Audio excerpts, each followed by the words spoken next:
네, 김건희 특검 수사가 국민의힘 권성동 의원을 향하고 있는 가운데 홍준표 전 대구시장이 관련 폭로에 나섰습니다.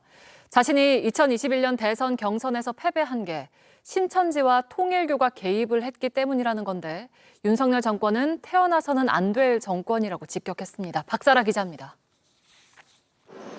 홍준표 전 대구시장은 특검 수사가 2021년 대선 경선에 초점을 둔 것은 윤석열 정권 출범의 정당성을 겨냥한 것이라고 주장했습니다. 자신이 경선에서 패배한 건 신천지와 통일교 등 종교 집단이 개입했기 때문이라는 겁니다. 그러면서 당시 권성동 의원이 당원 투표에서 압승한다고 큰소리친 배경이 여기 있다고 했습니다. 앞서 특검이 건진법사 통일교 정치권 로비 의혹과 관련해 권 의원에 대한 압수수색을 벌이자 홍 전 시장은 20대 대선 경선은 사이비 종교 집단을 끌어들인 사기 경선이라며 맹비난했는데 이를 이어간 겁니다. 홍 전 시장은 이어 제대로 수사하면 윤 정권은 태어나서는 안 될 정권이었다고도 비판했습니다. 권 의원은 말도 안 되는 주장이라며 반발했습니다. 권 의원은 당시 특정 종교와 결탁해 조직적인 투표 독려를 한 사실이 없다며 본인의 부족으로 인한 패배를 인정하지 못하는 분열적 망상이라고도 꼬집었습니다. 이어 허위 사실을 유포한다면 더는 묵과하지 않고 법적 대응에 나서겠다고 경고했습니다.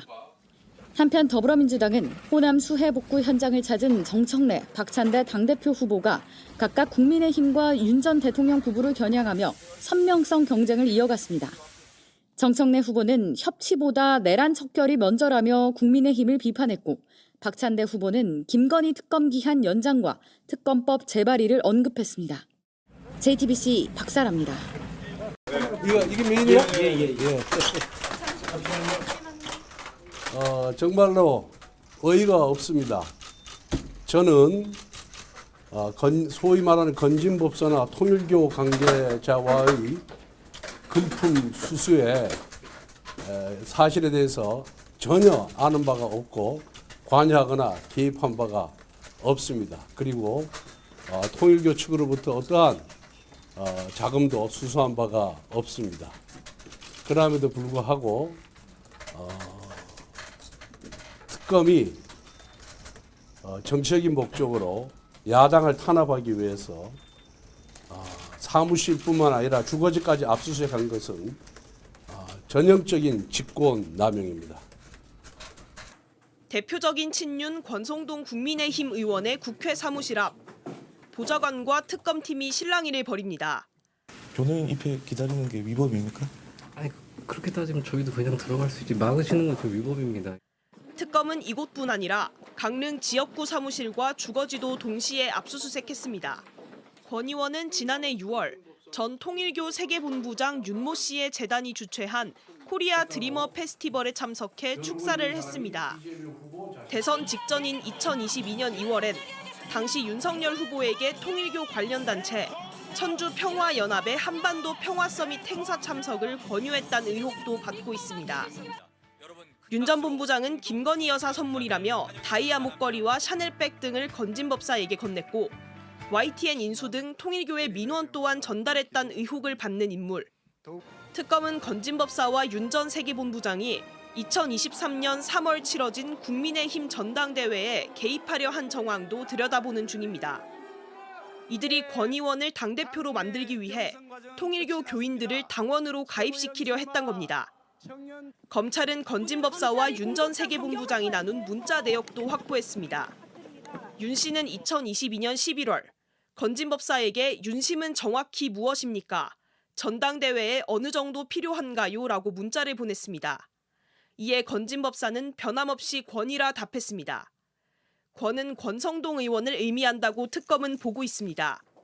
다만 당시 권 의원은 출마하지 않았고 당대표엔 김기현 의원이 당선됐습니다. JTBC 양빈현입니다. 국민의힘 대선 경선에서 패한 뒤 탈당 후 미국 하와이로 떠났다가 한 달여 만에 귀국한 홍준표 전 대구시장. 연일 국민의힘을 향해 공개 비판을 이어가고 있습니다. 홍 전 시장은 한국 보수 세력을 망친 주범은 윤석열, 한동훈 두 용병과 그들과 부안해동한 국힘 중진들이라고 비판했습니다. 친윤 중진 의원들을 저격한 것으로 풀이되는데요. 홍 전 시장은 자기들은 경쟁력이 없고 두 용병을 데려와 그 밑에서 조아리며 이익을 챙겼다며 두 용병보다 오히려 더 나쁜 놈들이라고 꼬집었습니다.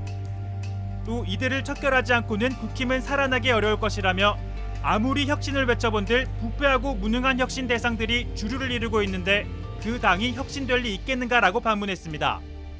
그러면서 현 정부에 속수무책 당할 것이라며 3대 특검을 막을 사람도 없고 이재명 독주를 막을 사람도 없을 것이라고 주장했습니다. 끝으로 홍 전 시장은 국민의힘이 통합진보당 신세를 면치 못할 것이라고도 했는데요. 박근혜 정부 당시 해산된 통진당처럼 국민의힘도 해산될 것이라고 내다본 겁니다.